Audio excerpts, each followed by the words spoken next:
सुबह सुबह 7 बजे का टाइम था कि रमेश की पत्नी सोनिया अखबार पढ़ रही थी। तो उसकी हेडलाइंस में लिखा था कि एकता कॉलोनी में रहने वाली कॉल गर्ल प्रिया की रात ब्रेन हेमरेज से मौत हो गई है। रमेश पूरी तरह से सो तो नहीं रहा था, कुछ कुछ वो जाग रहा था। जैसे ही उसने सोनिया के मुंह से इस खबर को सुना, हड़बड़ी में उठ के बैठ जाता है और सोनिया को कहता है कि जरा अखबार मुझे भी दिखाओ। जब पत्नी अखबार उसको देती है तो अचानक से उस रमेश की आंखों से आंसू छलकने लगते हैं। सोनिया अपने पति को गौर से देखती है और कहती है कि रमेश, इस खबर को पढ़कर तुम्हारी आंखों में आंसू क्यों आ गए? तो रमेश बहाना बना देता है, कहता है कि नहीं सोनिया, ऐसी तो कोई बात नहीं है। अचानक से मेरी आंख में कचरा चला गया, इसलिए मेरी आंखों से पानी आ गया। और फिर वो उस कमरे से उठकर बाथरूम में मुंह धोने के लिए। दोस्तों, आखिर उस कॉल गर्ल प्रिया के साथ एक पत्नी व्रता रमेश का क्या संबंध था? रमेश ने कभी भी किसी गैर औरत के साथ कभी मुंह नहीं मारा था और सोनिया खुद से ज्यादा रमेश पर भरोसा करती थी। इतना भरोसा अपने पति पर करती थी कि मेरा पति एक पत्नी व्रता पति है, कभी भी किसी दूसरी औरत के चक्कर में नहीं पड़ा। रमेश जो था वो अपनी फैमिली के साथ नौकरी की तलाश में बेंगलोर कुछ दिन पहले आ गया था और वहां उसकी अच्छी खासी नौकरी भी लग गई थी। उसका बस यही काम था, घर से ऑफिस, ऑफिस से घर, यही काम था रमेश का। उसका एक बच्चा था, एक खूबसूरत पत्नी थी और वो खुद भी 45 साल के लगभग उसकी उम्र हो चुकी थी। लेकिन अचानक एक कॉल गर्ल पर दिल हार बैठता। ऐसी क्या वजह थी दोस्तों? आज ये भावुक कर देने वाली कहानी, इमोशनल कर देने वाली कहानी मैं आपको सुनाने जा रहा हूँ। बस आपसे एक ही रिक्वेस्ट है कि प्लीज़ चैनल को सब्सक्राइब कर दें। आपका एक लाइक मेरे लिए बहुत महत्वपूर्ण और बहुत कीमती होता है। इससे मुझे बड़ा हौसला और बड़ी हिम्मत मिलती है। चलिए शुरू करता हूँ कहानी। दोस्तों, जयपुर का रहने वाला रमेश अपनी पत्नी को लेकर के बेंगलुरु चला गया और वहां जाकर उसकी अच्छी खासी नौकरी भी लग जाती है। अब रमेश की दिनचर्या यही थी कि वो सुबह तैयार होकर के ऑफिस जाता और ऑफिस में पूरे दिन काम करने के बाद अपने घर आता और फिर अपनी पत्नी के साथ थोड़ा बहुत प्यार करता और फिर एक दूसरे की बाहों में बाहें डालकर दोनों सो जाते। इसी बीच रमेश को जब वहां रहते रहते 1 डेढ़ साल गुजर गया तो सोनिया ने एक प्यारे से बच्चे को जन्म दिया। उस बच्चे का नाम उन्होंने दीपांशु रखा। इसी तरह से जिंदगी गुजर रही थी। एक दिन रमेश ऑफिस के लिए जब बस में जा रहा था तो वो क्या देखता है कि एक लड़की कंडक्टर के साथ बहस कर रही है। आगे आकर जब कान लगाकर उन दोनों की बात बहस को सुनता है तो वो कंडक्टर उस लड़की से पैसे मांग रहा था। लेकिन लड़की कहती है कि भाई साहब, आज मैं पैसे अपने घर भूल आई हूं, इसलिए मैं पैसे आपको कल चुका दूंगी। लेकिन वो कंडक्टर कहता है कि मैडम, ऐसी बहुत मिलती हैं जो पैसे ना देने का बहाना करके बस में सवार तो हो जाती हैं और फिर जब एक बार आप बस से उतर गई फिर हमें आप पैसे देने थोड़ी आएंगी। इस तरह की बहस दोनों के बीच में चल रही थी। रमेश ना चाहते हुए भी अचानक आगे बढ़ता है और कंडक्टर से कहता है कि लो भाई, इनके टिकट के पैसे मैं दे रहा हूं और इस बहस को यहीं खत्म कर दो। उस लड़की ने रमेश की तरफ एक नजर उठाकर देखा और फिर वापस पीछे अपनी सीट पर जाकर बैठ जाती है। कुछ देर बाद रमेश का स्टॉप आता है। रमेश स्टॉप पर उतरकर अपने ऑफिस की तरफ जाने लगता है। उसने उस बात को बिल्कुल भुला दिया था कि अभी कुछ देर पहले बस में एक लड़की और एक कंडक्टर के बीच एक गर्मा गर्म बहस हो रही थी। वो इन बातों को भूलकर उसका फोकस सिर्फ अपने ऑफिस की तरफ था कि वो जल्दी से जल्दी अपने ऑफिस पहुंचे, क्योंकि ऑलरेडी वैसे ही वो 15 मिनट लेट हो चुका था। अभी रमेश उतरकर कुछ दूर चला ही था कि वो क्या देखता है कि वही लड़की भागती हुई उसके पीछे आती है और फिर उसके सामने आकर खड़ी हो जाती है और कहती है, थैंक यू सर, आपने मेरी मदद की और मुझे आज बेइज्जत होने से बचा लिया। वो क्या है ना सर कि आज मैं जब घर से निकल रही थी तो अपने पर्स में पैसे डालने भूल गई, इसलिए मुझे याद ही नहीं रहा कि पर्स में पैसे हैं या नहीं। जब मुझसे बस में कंडक्टर ने पैसे मांगे और मैंने अपना पर्स खोला तो मैं हैरान रह। अगर आप वहां मेरी मदद ना करते तो मैं काफ़ी बेइज्जत होती। रमेश कहता है कि नहीं मैडम, ऐसी कोई बात नहीं है, ये तो इंसानियत है। मैंने आपको देखा, आपकी आंखों में मैंने सच्चाई देखी और मैंने आपका किराया दे दिया। बात खत्म हो जाती है। चलिए, आपने मेरा शुक्रिया भी अदा कर दिया, अब आप अपने रास्ते में अपने रास्ते। लेकिन वो कहती है कि सर ऐसा नहीं है, ये आपके पैसे मैं जरूर चुकाऊंगी। मैं किसी का एहसान नहीं लेती हूँ और एक दिन में 2 दिन बाद जैसे ही मुझे मौका मिलेगा मैं आपके पैसे जरूर चुकाऊंगी। आप बताइए आपका घर कहाँ है या ऑफिस कहाँ है, मुझे आप अपना एड्रेस दे दीजिए। रमेश उसे मना करता है कि इसमें कर्ज वाली या एहसान वाली कोई बात नहीं, इस बात को यहीं पर खत्म कर दो।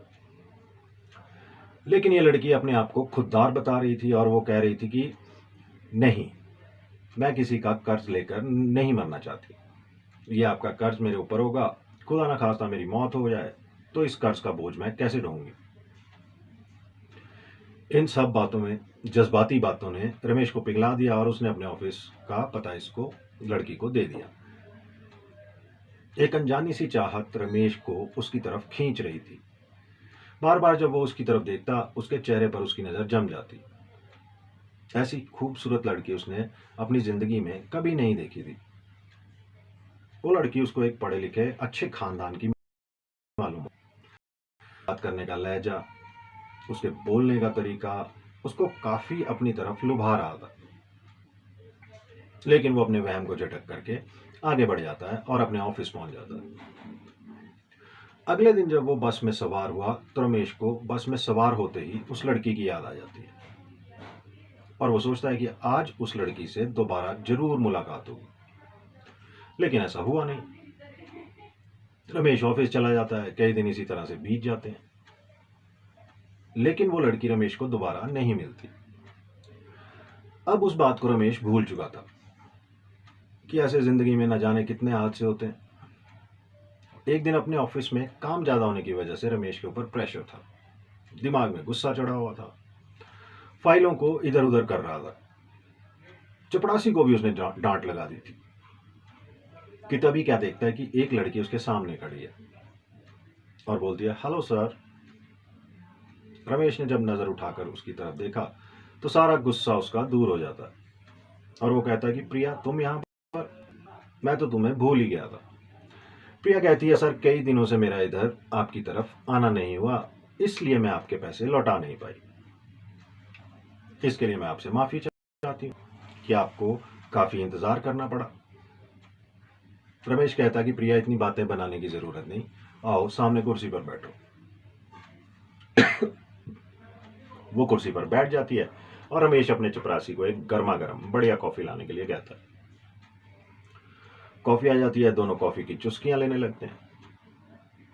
तब दोनों के बीच में फिर बात होती है। रमेश प्रिया से पूछता है कि तुम क्या करती हो, कहाँ रहती हो। प्रिया उससे बहाना बना देती है कि मैं एक प्राइवेट कंपनी में जॉब करती हूँ और अच्छा पैसा कमा लेती हूँ। उसके बाद वो रमेश के परिवार के बारे में पूछती है तो रमेश, एक शादीशुदा हूँ, एक बच्चे का बाप हूँ, मेरी खूबसूरत पत्नी है और मेरी बस यही दिनचर्या है। ऑफिस आता हूँ, ऑफिस से अपने घर चला जाता हूँ, अपनी पत्नी और अपने बच्चे को प्यार करता हूँ, खाता पीता सो जाता हूँ, बस यही मेरा काम है। इधर उधर फालतू मैं यार दोस्त नहीं बनाता हूँ, ना ही मुझे कुछ खाने पीने का शौक है। प्रिया जब उसकी ये बात सुनती है तो उसके चेहरे पर कोई सुनने के बाद में कोई अलग सी प्रतिक्रिया दी हो। रमेश गौर से उसके चेहरे को देख रहा था और सोच रहा था कि वो उसकी शादी की बात सुनकर क्या रिएक्ट करती है। प्रिया कहती है कि मुझे कोई फर्क नहीं पड़ता कि आप शादीशुदा हो या बगैर शादीशुदा हो। आज तक मेरी जिंदगी में बहुत से मर्द आए, बहुत से मर्दों से मैंने मुलाकात की, लेकिन मुझे आपके जैसा सच्चा इंसान नहीं मिला है। आपने जब उस दिन मेरी मदद की, उसके बाद में फिर मैंने आपसे बात की, फिर आप ऑफिस आ गए। आज कई दिन बाद मैं आपसे मिलने आई हूं। मुझे कहीं ना कहीं मेरा जो तजुर्बा कह रहा है वो ये कह रहा है कि आप एक अच्छे और नेक इंसान हो। उसके बाद में रमेश कहता है कि अगर तुम मुझे इतना ही अच्छा मानती हो तो फिर हम दोनों दोस्ती कर लेते हैं, दोस्त बन जाते हैं। प्रिया कहती है ठीक है, हम दोनों दोस्त बन जाएंगे, लेकिन हमारी दोस्ती क्या तुम्हारी घरवाली को भी कबूल होगी? जब उसे पता चलेगा कि मेरे साथ तुम्हारी दोस्ती है तो उसका क्या रिएक्शन होगा? रमेश कहता है कि मेरी पत्नी को हम दोनों की दोस्ती के बारे में पता ही नहीं चलेगा, सिर्फ मुझे पता है, तुम्हें पता है कि हम दोनों दोस्त हैं। दोनों एक दूसरे से हाथ मिलाते हैं। उसके बाद में फिर प्रिया वहां से चली जाती है। प्रिया के जाने के बाद आज रमेश ऑफिस से घर आता है तो उसके चेहरे पर कुछ अलग ही ताजगी थी। आज वो कुछ अलग ही खुशी महसूस कर रहा था। 45 साल उसकी उम्र होने के बाद आज तक उसने अपनी पत्नी से कभी भी बेवफाई नहीं की थी, कभी किसी दूसरी औरत के बारे में नहीं सोचा था।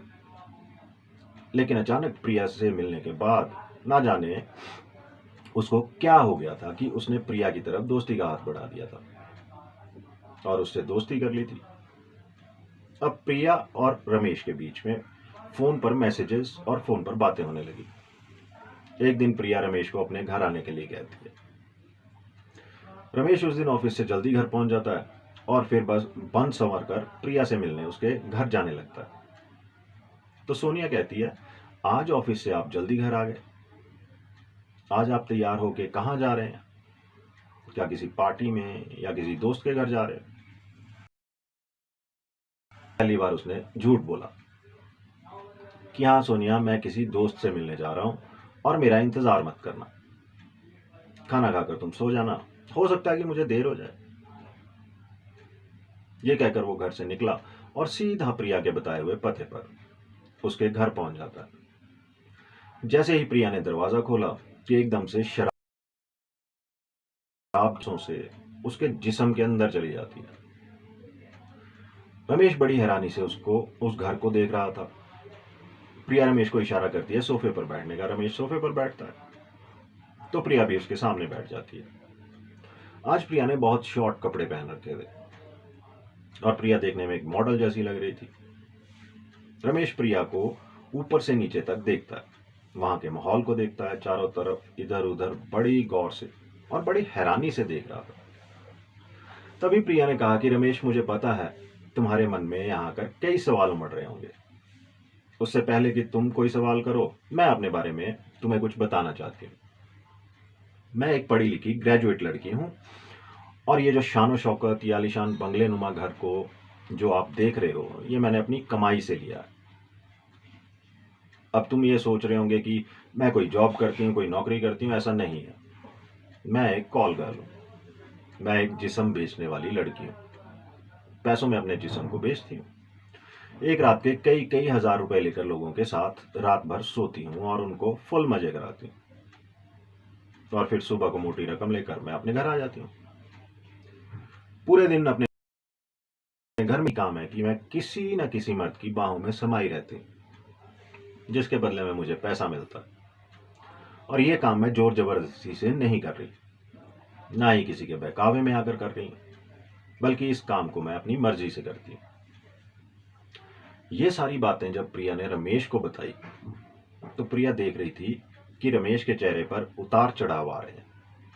उसके बाद फिर प्रिया कहती है कि रमेश, जब ग्रेजुएशन पूरा करने के बाद, अपनी पढ़ाई पूरी करने के बाद, मैंने ये सोचा कि मैं अगर कोई जॉब करती हूँ, कोई नौकरी करती हूँ किसी प्राइवेट कंपनी में, सरकारी नौकरी तो मिलना बहुत मुश्किल है।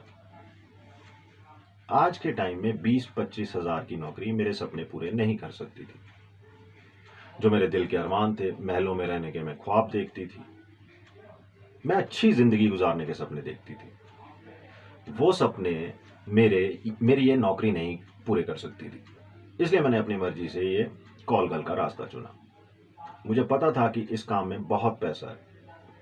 आप अपनी खूबसूरती के बल पर, अपनी अदाओं के बल पर चाहे जितना पैसा कमा सकते हो।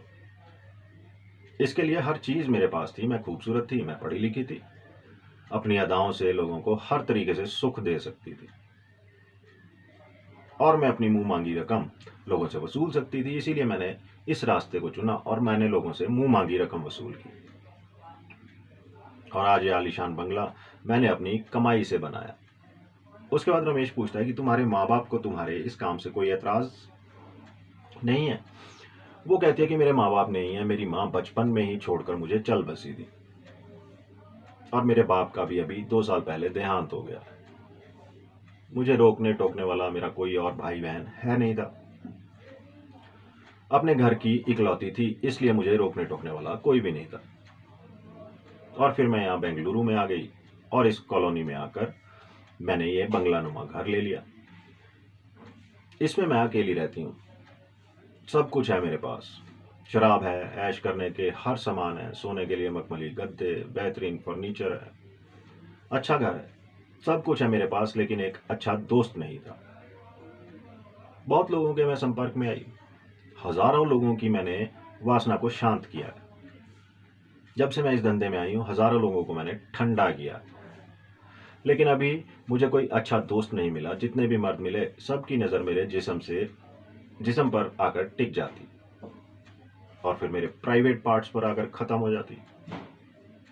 कुछ देर बाद अपनी वासना को शांत करके मेरी जिंदगी से चले जाते। कभी किसी का पीछा नहीं किया है। हर रोज मेरी जिंदगी में नए मर्द आते हैं, पुराने भी आते हैं, जिन्हें एक बार मैं जिन सोती, वो बार बार मेरे साथ सोने की कोशिश करते। पिछली बार अगर उन्होंने मुझे 10,000 रुपए दिए, तो इस बार वो मुझे 15,000, 20,000 देने में दोबारा मेरे साथ सोने के लिए रिक्वेस्ट करते। इसलिए मेरे पास सब कुछ होते हुए भी एक अच्छा दोस्त नहीं है, जिससे मैं अपने मन की बातें कर सकूं, अपना दिल ठंडा कर सकूं, अपने दिल का गुबार किसी के साथ शेयर कर सकूं। तुम में मुझे वो क्वालिटी लगी, तुम अच्छे लगे मुझे कि तुम एक अच्छे दोस्त साबित हो सकते हो। इसलिए मैं भी तुमसे दोस्ती करने के लिए उतावली थी और तुमने मेरी दोस्ती को कबूल कर लिया। आज हम अच्छे दोस्त हैं। आज मैं तुमसे अपने दिल की हर बात शेयर कर सकती हूँ। उस दिन रमेश और प्रिया के बीच में दोनों के बस इस दोस्ती भरी बातें होती हैं, एक दूसरे से अपनी अपनी बातें शेयर करते हैं। और फिर प्रिया रमेश के लिए एक जबरदस्त, बढ़िया, एक नंबर की कॉफी मंगाती है। जब रमेश उस कॉफी को पीता है तो अपने अंदर एक तरोताजगी, तरावत महसूस कर रहा था। उसके बाद में अचानक रमेश को पता नहीं क्या होता, वो प्रिया के चेहरे को दोनों हाथों से पकड़ता है और फिर उसको चूमना चाहता है।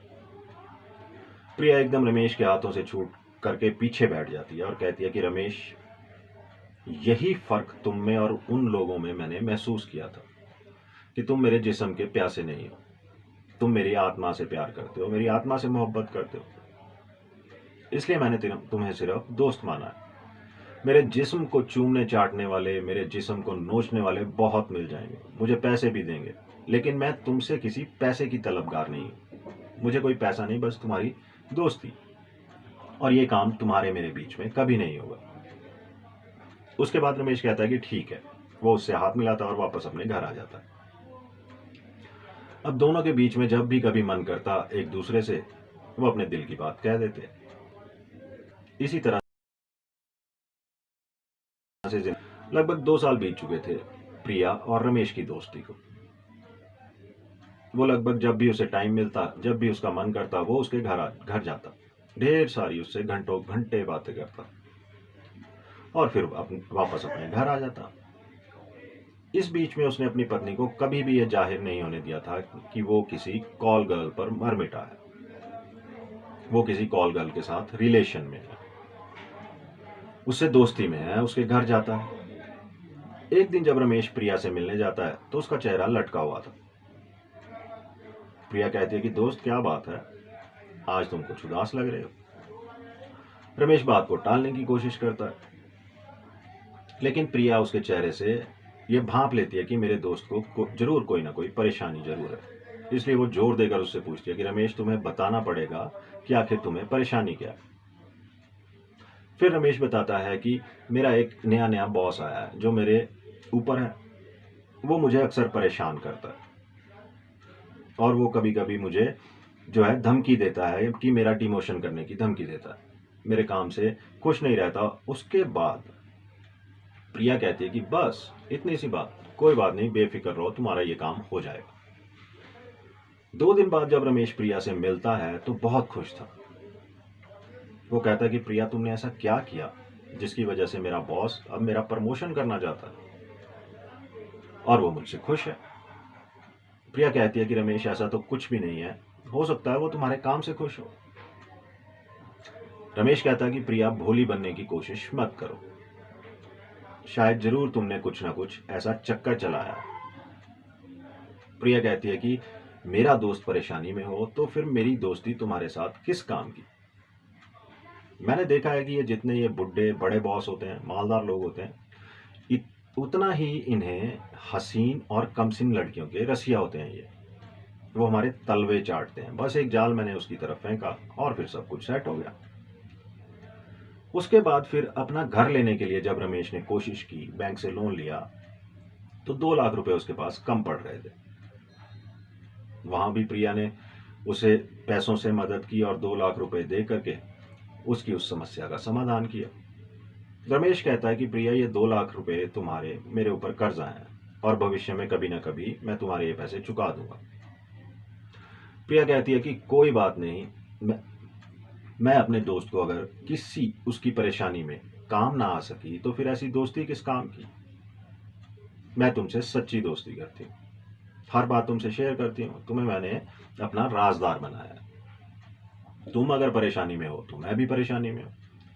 मेरे पास भी ये पैसा पड़ा था, मेरे किस काम का, आगे पीछे कोई नहीं है, तुम्हारे काम आ गया, तुम्हारे बच्चों के, तुम्हारी बीवी के काम आएगा। मुझे इससे बढ़कर खुशी और कोई नहीं मिल सकती। एक दिन रमेश और प्रिया पास में बैठे हुए थे। उस दिन रमेश के मन में प्रिया से प्यार करने की उमंगें उफान मार रही थी। वो प्रिया को अपनी बाहों में कस लेता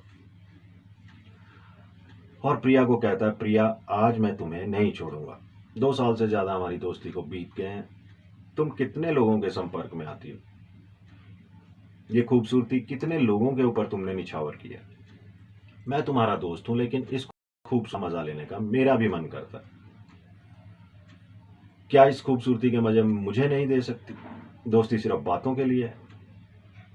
प्रिया उस दिन रमेश को देखकर मुस्कुराने लगती है और फिर उसकी बाहों में बाहें डाल देती है।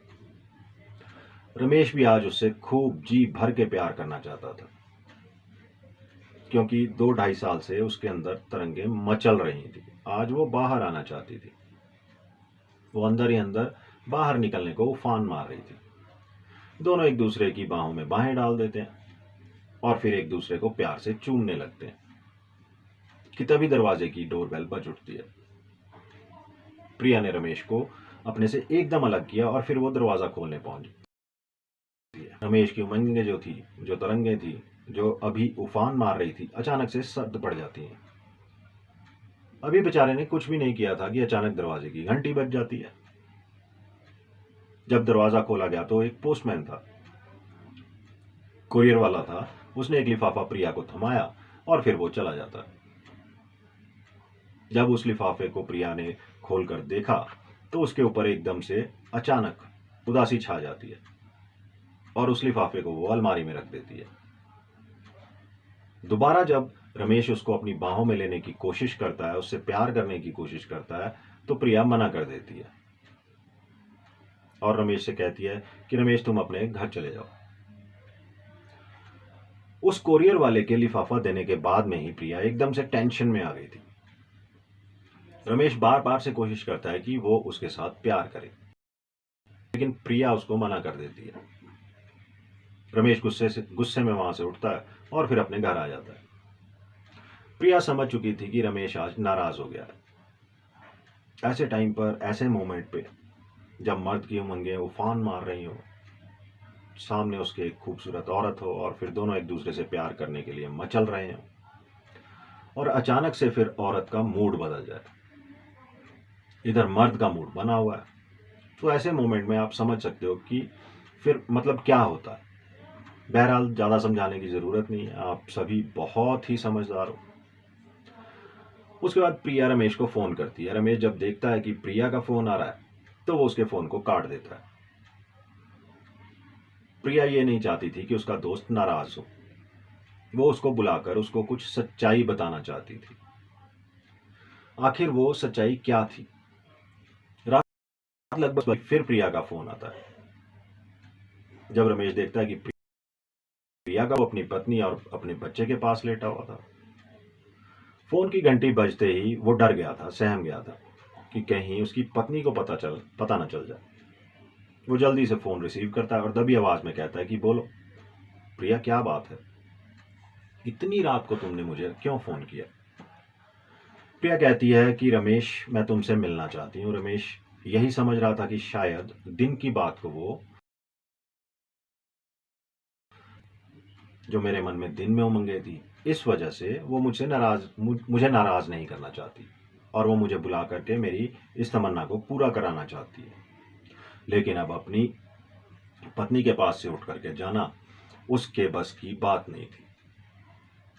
उसकी पत्नी उसकी बातें सुन करके जब वो कुछ बातें कर रहा था तो अचानक से वो करवट बदलती है। शायद वो उठने वाली है कि डर के मारे रमेश उस फोन को काट देता है और फिर स्विच ऑफ कर देता है। पत्नी उसकी सोई रहती है। अब वो सोचता रहता है कि प्रिया उसे बुला रही है, वो जाए या ना जाए। ये बातें तो कल भी हो सकती हैं जो आज वो अब बुला करके मुझसे कहना चाहती है। कल भी उसके पास जा करके ये सब चीज़ें हो सकती हैं, इसलिए अब जाने से क्या फ़ायदा। इसी कश्मकश में था कि उसकी आंख लग जाती है। इधर वो अपना फ़ोन भी स्विच ऑफ कर लेता है। सुबह पत्नी उठती है, अखबार वाला अखबार डाल के जाता है। जब वो अखबार उसकी पत्नी पढ़ती है तो सुर्खियों में उसमें लिखा हुआ था कि रात लगभग 11 बजे के करीब प्रिया नाम की कॉल गर्ल की मौत हो गई है। जब कुछ सोया कुछ जागा रमेश अपनी पत्नी की इस बात को सुनता है तो अखबार में वो बैठकर पढ़ रही थी, उठ करके बैठ जाता है और अखबार उससे लेकर पढ़ने लगता है और पूरी खबर पढ़ता है। उसमें लिखा था कि प्रिया को जो था वो ब्रेन हैमरेज हो गया था। प्रिया की रात अचानक से तबीयत ज़्यादा खराब हो गई थी। पड़ोसी उसे पास ही के अस्पताल में लेकर जा रहे थे कि रास्ते में अचानक उसने दम तोड़ दिया। यानी प्रिया की मौत की वजह जो थी वो ब्रेन हैमरेज थी और रात ही उसकी तबीयत कुछ ज़्यादा खराब हुई थी। ये सारी खबर पढ़ करके रमेश की आंखों में आंसू आ जाते हैं और वो सारी पिछली बातें याद करने लगता है कि प्रिया एक कॉल गर्ल होने के साथ साथ में कितनी अच्छी थी। कभी उसने किसी चीज़ की उसे कमी नहीं होने दी थी। रमेश की हर वक्त मदद के लिए प्रिया तैयार रहती थी, हर तरह से उसकी मदद करती थी, पैसे भी दिए उसको। और उसने कभी भी रमेश को उस नज़र से नहीं देखा था जिस नज़र से रमेश उसको देखता था। रमेश प्रिया के जिस्म से खेलना चाहता था, उससे प्यार करना चाहता था। कभी कभी रमेश के अंदर वासना जाग उठती थी और वो उससे हम बिस्तर होना चाहता था। लेकिन प्रिया ने जो दोस्ती की थी वो रमेश से सच्ची दोस्ती की थी। वो उसकी पत्नी के सुहाग पर डाका नहीं डालना चाहती थी, इसलिए वो इस बात को जानती थी कि अगर रमेश के साथ मैंने संबंध बनाए तो ये उसकी पत्नी के साथ गद्दारी होगी। एक औरत ही एक औरत के दर्द को समझ सकती है, इसलिए वो रमेश को अपने से दूर रखती थी। ये सारी बातें याद आने के बाद रमेश बाहर निकालता तो शायद उसकी पत्नी को इस राज का पता चल जाता जो इतने दिनों से उसने छुपा रखा था। रमेश बाथरूम जाता है मुंह धोने के बहाने और फिर वहां जाकर के खूब रोता है। सारी उसकी बातें याद करके रोता रहता है। काफी देर बाद जब उसके दिल का गुबार हल्का होता है तो वो बाहर आता है। उसकी आंखें सुर्ख थी। उसकी पत्नी पूछती है कि आखिर एकदम से ये आंखें लाल और रोने जैसा चेहरा तुम्हारा क्यों हो रहा है। वो अपनी पत्नी से बहाना बना करके टाल जाता है। तो दोस्तों, ये थी आज की एक भावुक कर देने वाली कहानी जो आज मैंने आपको सुनाई। कमेंट करके बताइएगा जरूर कि आपको ये कहानी कैसी लगी। अभी तक चैनल को सब्सक्राइब नहीं किया है तो जरूर करें। जल्दी हाजिर होता हूँ एक और नई कहानी लेकर। आप सब अपना और अपनों का बहुत अच्छे से ध्यान रखें। जिंदगी जिंदाबाद।